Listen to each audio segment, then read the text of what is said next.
Thanks very much, Steve, and it's a pleasure to be here in the state of excitement, having lived on the East Coast most of my life. Today I'd like to just give you an insight to Seymour Whyte, a bit of the company overview and our journey to where we are today, and then give you some detail around our strategic direction and how we plan on growing and making ourselves a greater and stronger company. So who is Seymour Whyte? We're an infrastructure constructors and engineers who operate in the transport, resource and utilities sector, and today we find our organisation centred largely around Queensland and New South Wales, and that's in fact one of our key opportunities to go forward. We have proven capabilities that have been built over the last 25 years to deliver complex brownfield and greenfield construction projects in those sectors. Most notably though, and the reason I joined the organisation in last July, is because we have an amazing reputation of being a trusted partner with our clients. We have repeat clients every day. We only have a few, but they keep coming back to us, and I think that's a strength that we should all aspire to have. We're committed to safety because a good, safe and well-run organisation is also, in my experience in the last 30 years in construction, an organisation that is also fiscally well managed. And we have strong management and clear accountability structures with very simple processes to make sure we're efficient. So a little bit of the corporate overview to give you some idea about the company. We're just under $100 million capitalisation, having floated in May of 2010. Currently just under 78 million shares on offer, trading around the $1.20 mark today. The shareholding structure has the two founding shareholders, John Seymour and Gary Whyte, holding approximately 54% of the company, with a free float of about 40%. As we grow, I think you'll find, and as John has put on public record, that free float quantity will increase and create greater liquidity in the market. A strong board, another reason why I joined the organisation. I like to work for good people. And the board that I work for are ladies and gentlemen who really know what they're doing, and they're a pleasure to work with, and along with a very strong executive team. So let me tell you a little story about the 12-month share price, because that's an awful graph. And I'll tell you why it's an awful graph, because it's important about where we're going to take it. So at the beginning of last year, in April of 2012, the long-standing CEO, Brian Regal, resigned from the organisation, and in June of that year, there was a large profit write-down as a result of some estimating errors in a couple of projects and some cost control issues. Now, we're not the only contractor in this country to have those problems. It's what you do with them that matters. I joined the organisation in the back part of July of 2012 and put in place what I know how to do that I've been taught by some of the best, and that is a disciplined, strong leadership focus on accountability, attention to detail and financial rigour, as well as a good focus on bidding the right work in the right way so that you win and then deliver the margins. So that flat phase there from July through to the back end of the year is what I call the rebuilding phase and putting Seymour Whyte back on track. The upward trend then, just as we go through the Christmas period, is what I call the confidence associated with a series of project awards that took quite a time to come around, but are now in place and give us a strong forward order book. So we're on the recovery path, and we are now back trading at reasonable value.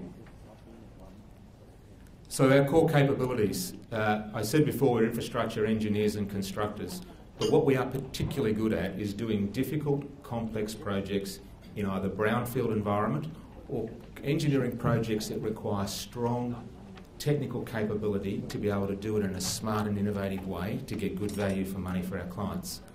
We're very good at applying those skills across a range of industries, and we do that with a very strong management team.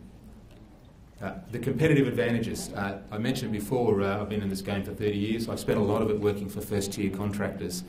I can stand here today and confidently tell you that there are some significant differences between who Seymour Whyte is and who our competitors are.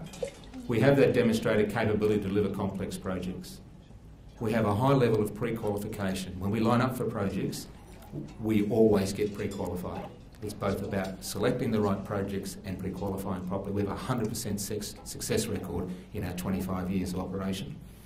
Very experienced management, but most importantly, as we grow from the organisation we are today of circa 300 million and grow that several fold in the next 5 years, we are very competitive against our first tier contractors. I know the numbers, and we are at least 10 to 15% more competitive than those first tier contractors for a range of reasons I'd rather they didn't know. We have strong technical capability, and I'll give you a good example of that. That picture there is, if you know Brisbane, is a very complex road project called the Hale Street Bridge and the Coronation Drive diversion. That overbridge there on the land side was scheduled for 6 months of work in the reference design, and we worked out how to do it in 8 weeks. So we significantly improved traffic management and quality of traffic congestion in Brisbane by being smart engineers. We also made a lot of money by doing it faster as well, which I think is important for both our organisation and our investors. And we have a very good reputation for winning, completing quality projects throughout Queensland and New South Wales. So in that award phase of winning more work in the back end of last year, we won over $220 million worth of contracts in the phase of about 3 months. You can see from that pictorial there that we have a strong forward order book, which gives us a good solid base to leverage our organisation to the next level. There's a good interesting story in this order book, and it's one about a capacity and a new vigour about winning work. It's a complex graph, but basically if you look in the last couple of years, we started this financial year with only $150 million in the forward order book, and we will go close to doing $300 million worth of turnover. We have not had a year in the history of Seymour Whyte where we've been able to do that doubling of our start of our forward order book in the year. We're set up for a strong FY14, and we have a lot of prospects to grow the business significantly going forward. So how have we done that? And I think in terms of filling your forward order book, winning projects is most important, winning quality projects. In FY12, we won less than 10% of the jobs we tendered, which is a completely unacceptable result for any engineering company.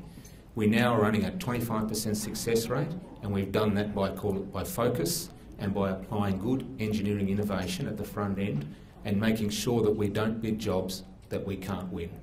So to tender a job in our organisation now, you have to convince me you've got a 1 in 4 chance of winning or better, otherwise we don't waste the money and we focus on the things that we can do well.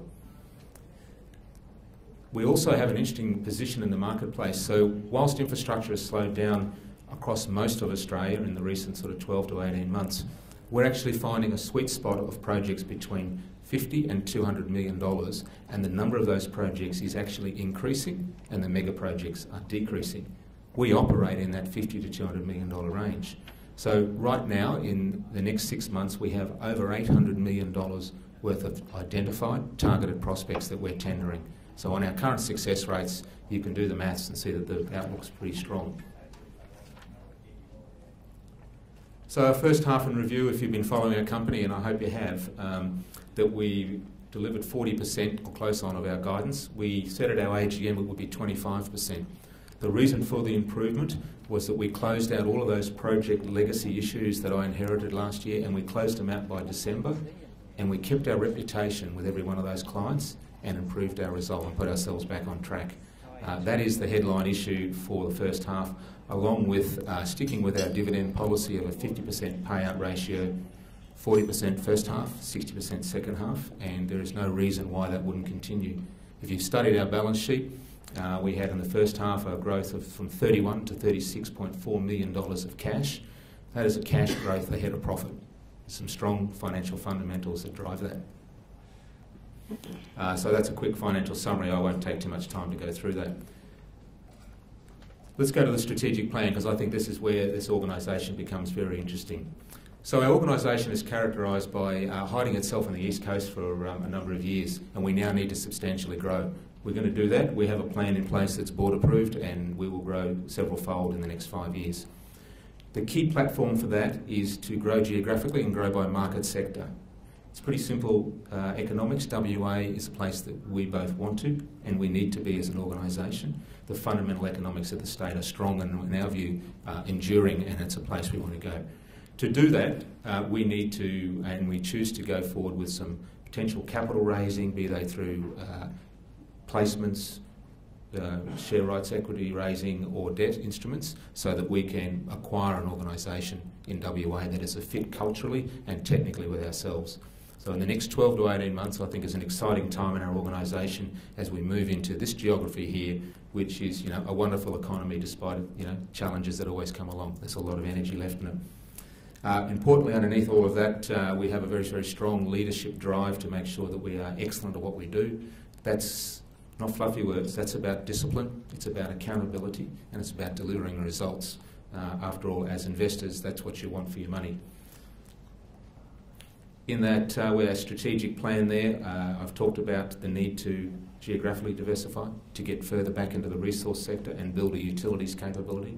To do that across a couple of regions, WA is the next place that we'll go, and to underpin that with capability building in our organisation ahead of our growth plan. We are putting high quality people in before we win the work, so that when we win the work, we can actually do it.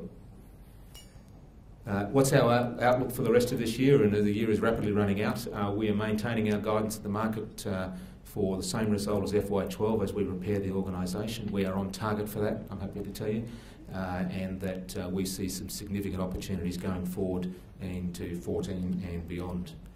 But I close with that, Steve, and thank you very much for the opportunity.